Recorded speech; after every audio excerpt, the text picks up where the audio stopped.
Hi everyone, welcome to my YouTube channel Triune Classes. In this video, we will analyze Polity and Economy's questions asked in CDSE 2 2022. तो polity से आपके 13 questions पूछे गए थे, वहीं economy से 9 questions were asked. Indian polity के लिए हम एम लक्ष्मीकांत रेफ़र करते हैं एंड इसकी रीडिंग से हमारे most of the question solve हो सकते थे. वहीं इकोनॉमी की हम बात करें तो कुछ एक जो क्वेश्चंस हैं वो हमारे एनसीईआरटी से लिए गए थे, कुछ करंट अफेयर बेस्ड थे एंड कुछ कंटेम्प्रेरी इशूज से related. Which one of the following languages was added to the 8th schedule by a constitutional amendment in 1967? तो ओरिजिनली हमारे इंडियन कॉन्स्टिट्यूशन के 8th शेड्यूल में सिर्फ 14 लैंग्वेजेस ही स्पेसिफाइड थी. Later on by the 1967, 1992 and 2003 amendment acts 8 और languages को add कर दिया गया, totalling to 22 languages at present. अब क्वेश्चन में हमसे पूछा गया है कि 1967 में जो कॉन्स्टिट्यूशन अमेंडमेंट लाया गया उससे कौन सी लैंग्वेज ऐड हुई थी. तो the answer here is Sindhi. Which one of the following statements about the PAC, that is Public Accounts Committee of the Parliament, is not correct? It examines the finance accounts of the Government of India. ये तो सही है. 15 members of the committee are elected by the Lok Sabha from among its members. ये भी सही है. The chairperson of the committee is elected by its members.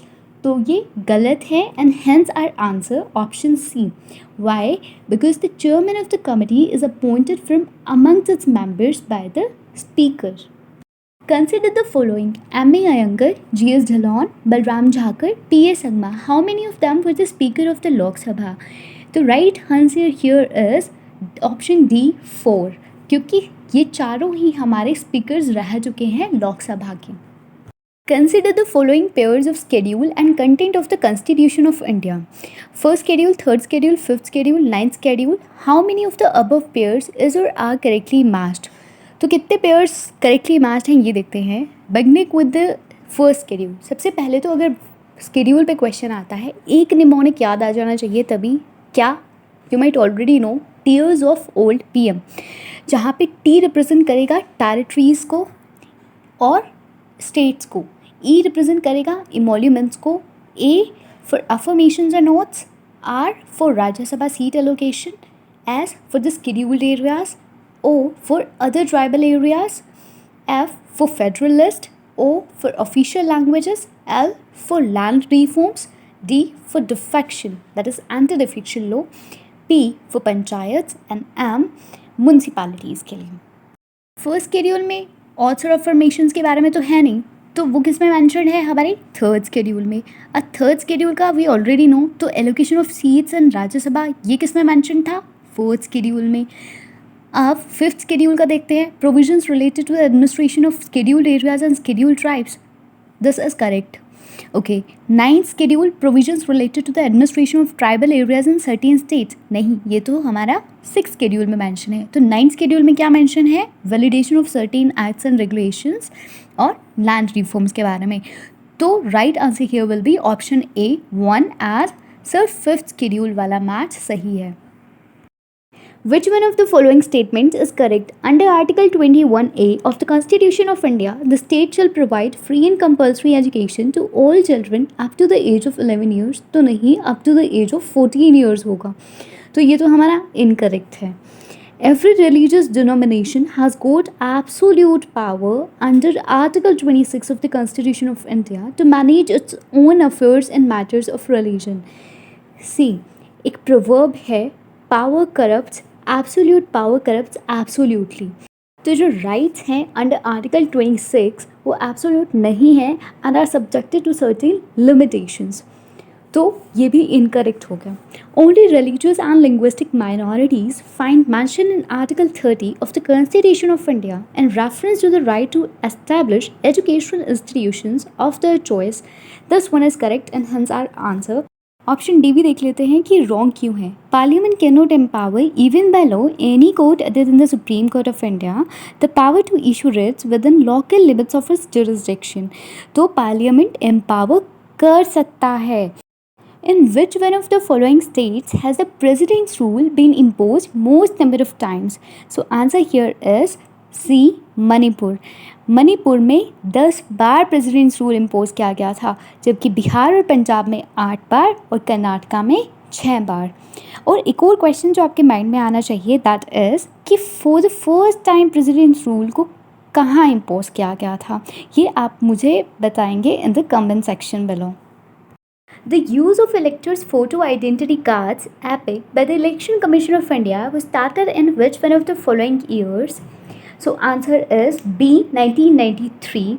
इसका mention आपको मिलेगा इलेक्टोरल पॉलिटिक्स वाले चैप्टर में 9th क्लास NCERT में, though the year is not mentioned.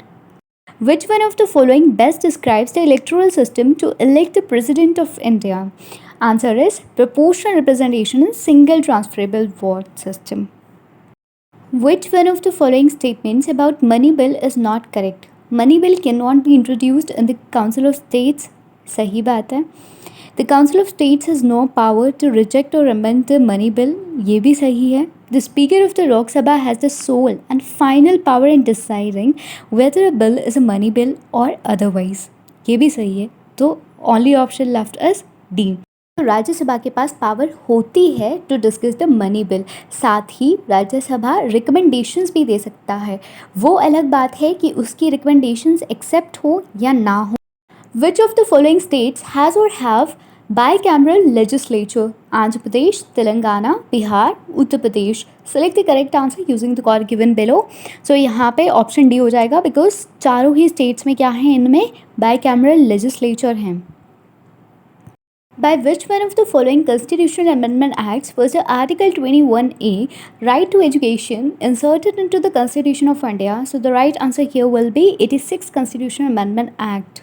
Which one of the following is not a category under which the President of India nominates members of Parliament? Literature, science, arts, state service. Option D will be the right answer क्योंकि social service है, ना कि state service. Which among the following is not the strength or chief benefit of bicameralism? Second chambers check the first chambers and prevent majoritarian rule. It is the strength. It checks the powers of the executive. Yes, it ensures a double check on decisions. The second chambers can act as a constitutional safeguard. Yes, so the only option left is option D and hence our answer. Now comes the economic questions. But उससे पहले मैं आपको एक बात बता दूँ कि polity में जो भी आपके इम्पोर्टेंट चैप्टर्स हैं, जैसे पार्लियामेंट हो गया, पार्लियामेंट्री कमिटीज़ हो गया, अच्छा बिल्स के बारे में हो गया, जैसे अभी इस बार पूछा गया मनी बिल के बारे में, इससे पहले 1/2021 में पूछ लिया गया था आपसे ऑर्डिनरी बिल के बारे में, और पार्लियामेंट्री की कॉम्पोजिशन से रिलेटेड कुछ क्वेश्चन था. एंड इस बार जैसे आपसे स्पीकर्स पूछ लिए गए कि लोकसभा के स्पीकर्स कौन रहे हैं, तो 2020 में आपसे सेक्रेटरी जनरल के बारे में पूछ लिया था लोकसभा के. और ऐसे ही स्केड्यूल की मैं बात करूँ तो इस बार 2 क्वेश्चन स्केड्यूल से हैं आपके. पहले भी स्केड्यूल्स के क्वेश्चन थे, जैसे कि 2019 का जो सेकेंड वाला सीडीएस एग्ज़ाम हुआ था उसमें 5th स्केड्यूल से रिलेटेड क्वेश्चन बना दिया था, और 2020 में 11th स्केड्यूल से रिलेटेड क्वेश्चन पूछ लिया था. लाइकवाइज एमरजेंसी प्रोविजंस वाले चैप्टर की बात करें तो इस बार उन्होंने हमसे प्रेसिडेंट्स रूल के बारे में पूछ लिया कि मोस्ट नंबर ऑफ टाइम्स कौन से स्टेट में जो है इम्पोज किया गया था. प्रेसिडेंट के टर्म ऑफ ऑफिस से रिलेटेड क्वेश्चन यूपीएससी पूछ चुका है, और बाईकैमरल लेजिस्लेचर किन स्टेट्स में है ये वाला क्वेश्चन इस बार पूछा हुआ है. लाइकवाइज 2019 में हमसे क्या पूछा गया था कि कौन से ऐसे स्टेट्स हैं जिनमें लेजिस्लेटिव काउंसिल नहीं है. तो कोर एरियाज़ आइडेंटिफाई कीजिए जहाँ से यूपीएससी क्वेश्चन पूछता आया है, पूछ रहा है एंड पूछेगा. क्वेश्चंस रिपीट होते हैं from PIQs. I am not saying कि बहुत ज़्यादा होते हैं, बट दे डू रिपीट. और जो थीम्स हैं अगर उनको आइडेंटिफाई कर लोगे ना तो you will definitely get through the exam. Let's move ahead. Which one of the following statements about a borrower from a microfinance company is not correct? The borrower should not have annual income beyond a limit. That's correct. The borrower should not seek loan amount beyond a limit. That's also correct. The borrower should not refuse to offer a collateral. That's not correct and hence our answer. क्यों? क्योंकि microfinance loan collateral free loans ही होते हैं. Which one of the following statements about non-banking financial companies is not correct? NBFCs cannot accept demand deposits. Yes, they cannot accept. NBFCs cannot give loans. This is not correct and hence our answer. बाकी के options भी देख लेते हैं। NBFCs issue नहीं कर सकता है चेक्स को drawn on themselves, which is right. And NBFCs जो है ऑफर नहीं कर सकता है डिपॉजिट इंश्योरेंस फैसिलिटी को of deposit insurance and credit guarantee corporation. The Department for Promotion of Industry and Internal Trade has revised the base year index of 8 core industries having a combined weight of about 40.27% in the index of industrial production. Which one of the following is not one of the 8 core industries? So the right answer here will be C. The mnemonic for it is triple C, friends. Consider the following statements about the micro, small and medium enterprises. MSMEs के बारे में question है कि dynamic sector को comprise करता है Indian economy की providing large employment opportunities. Obviously MSMEs require low capital cost and help industrialisation of backward regions. MSMEs contribute enormously to the socio economic development. तो तीनों के तीनों स्टेटमेंट्स करेक्ट हैं, वही हमसे क्वेश्चन में पूछा गया है। ये MSME.gov.in वाली वेबसाइट पर आप देख सकते हो, वर्बटिम यहाँ से स्टेटमेंट आपकी ली गई हैं। Which one of the following is considered as an agency function of commercial banks in India? The right answer here is option A, acceptance of deposits. NCERT में mentioned है first line में ही, commercial banks accept deposits from the public and lend out this money to interest earning investment projects. Which one of the following forms of money supply is considered as the most widely used in the Indian monetary system? तो ये question भी आपका direct NCERT से ही था। M3 is the most commonly used measure of money supply. So answer here is option C. Which one of the following central features is not associated with capitalist economy? There is generalized commodity production. It has market value. Productive wealth is held predominantly in private hands. Economic life is organized according to the market principles, or economic organization is based on planning, a supposedly rational process of resource allocation. मेरी ख्याल से जो इसका right answer है that should be D.